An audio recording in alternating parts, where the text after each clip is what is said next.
대표님, 음, 오늘은 어떤 주제로 말씀하실 거예요? 오늘은 ST팜 이야기를 좀 해봐야 돼. 아, ST팜 이야기를 해야 되는 이유가 있어. 유튜브 전통적인 예전 구독자분들이 장투 종목으로 가장 많이 들고 가는 게 ST팜이고, 몇 년 전부터 계속 ST팜은 이제 장투 종목, 템버거 종목 한 5, 6년 들고 가야 된다 이렇게 얘기했던 종목인데, 이걸 중간중간 한번 이슈가 있을 때마다 리마인드를 해주고, 또 이제 뭐 추가적인 소식 나오면 전달을 해줘야 되거든.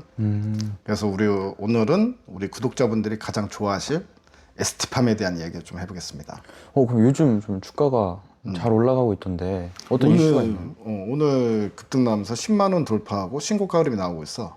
근데 이게 이슈가 하나 있어. 뭐냐면 ST팜이 임상하고 있는 것 중에, ST팜은 이전에도 계속 얘기했지만 그 신약 개발하는 업체라기보다는 원료의약품을 만들어서 이 원료의약품을 파는, 특히나 RNA의 원료가 되는 이제 올리고핵산이라는 걸 파는 회사라고 이제 얘기를 했었잖아. 네네.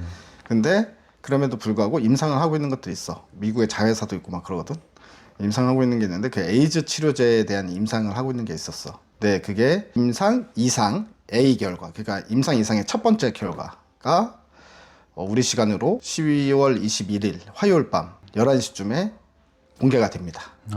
공개되기 때문에 아마 여기에 대한 기대감으로 팡 치고 올리는 것 같고, 일단 일상에서는 데이터가 좋았어. 이제 임상 이상 들어가기 전에 일상에서 데이터가 좋았었기 때문에 이제 그걸 믿고 이제 기대감이 확 증폭되는 거다라고 생각하면 되는데, 이번 임상 이상 A에서 살펴볼 그 내용은 이 항바이러스 효과, 한마디로 치료 효과가 있었는지, 그 다음에 가장 중요한 게 임상 이상에서 가장 중요한 건 또 안정성이거든. 안정성, 그리고 내약성. 이제 어느 정도 초반에 효과 있다가 나중에 효과 없을 수도 있으니까 내약성, 뭐 이런 거, 그런 것들 위주로 아마 데이터가 발표가 될 거다 이렇게 생각을 하면 되고, 이게 만약에 이제 결과가 좋다 그러면 본격적인 이것도 라이선스 하우스로 이제 돌입을 할 것 같아. 그러니까 이제 팔려고 하는 거지. 끝까지 임상을 갈 생각은 없고, 왜냐면 에스티팜이 애초에 신약 개발 업체라기보다는 CDMO 업체이기 때문에 이제 본업에 이제 충실하고 이런 것도 있으면은 돈 받고 팔고 이러면 가장 좋지. 플러스 알파가 되니까.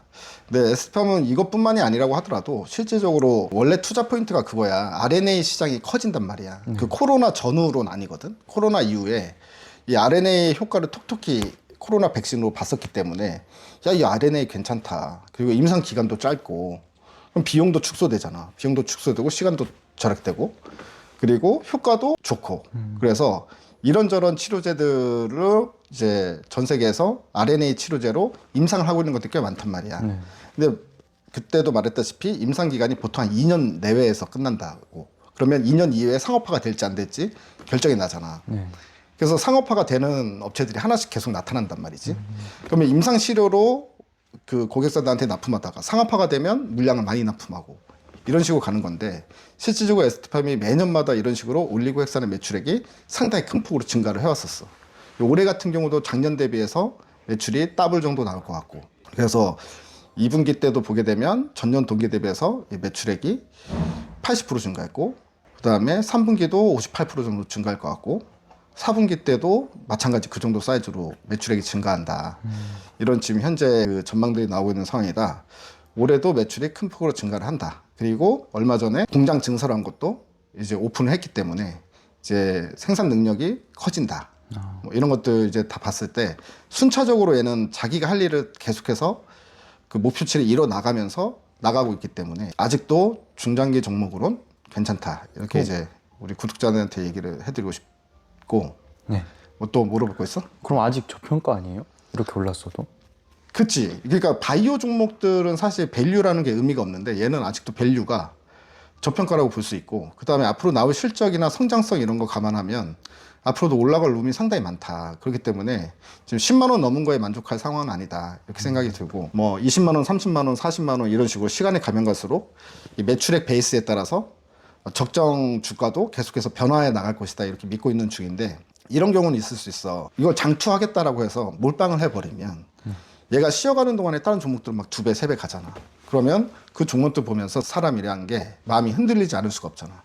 그 때문에 비중 한 10% 정도만 들고, 그러니까 그냥 아예 묻어두고 가는 방식도 좋고, 아니면 뭐 비중을 떨어질 때마다 실어놨다. 그러면 10만 원 넘어가고 올라갈 때마다 비중 줄여놓고, 원래 변동성이 크거든. 그럼 또 내려올 때는 또 주워 담고, 이런 식으로 샀다 팔았다를 일부 물량은 들고 있는 상태에서 샀다 팔았다 하면서 물량 조절을 해가면서 수익 실현하고 또 떨어지면 또 담고 그런 식으로 플레이를 하면 좀 좋지 않을까. 아니면은 차라리 내가 뭐 2년이고 3년이고 건들지 않을 만한 정도의 금액만 담아놓고 주가가 오르든 떨어지든 신경 쓰지 말고 그냥 쭉 가버리는 방식. 뭐 이런 것도 이제 괜찮을 것 같고.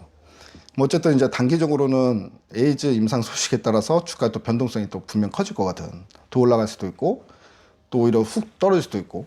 그러니까 그런 것들도 이미 대비를 하되 사실은 에스티팜의 메인은 에이즈 치료제는 아니다. 뭐 그거는 확실히 알고 있어야 될 내용인 것 같고 올해 실질적으로 영업이익이 생각보다 더 크게 나올 수도 있어. 어떤 것 때문에요? 이유가 있는데 에스티팜이 매출이 다 달러 매출이야. 거의 100%라고 보면 돼. 왜냐면 이제 해외 업체들한테 이제 물량을 수출을 하는 거잖아. 네네. 그래서 이제 달러 결제를 받는단 말이야. 근데 최근에 원화가 약세지. 네. 그러면 분명히 환으로 인한 또 추가 수익이 발생될 수 있잖아. 그렇게 되면 이익률이 또 커지는 효과가 나타날 수 있으니까. 그래서 올해 실적도 보게 되면 어닝 서프라이즈가 나올 가능성이 크다. 이것도 참고하시면서 보시면 좋을 것 같습니다. 우리 저기 구독자 여러분들.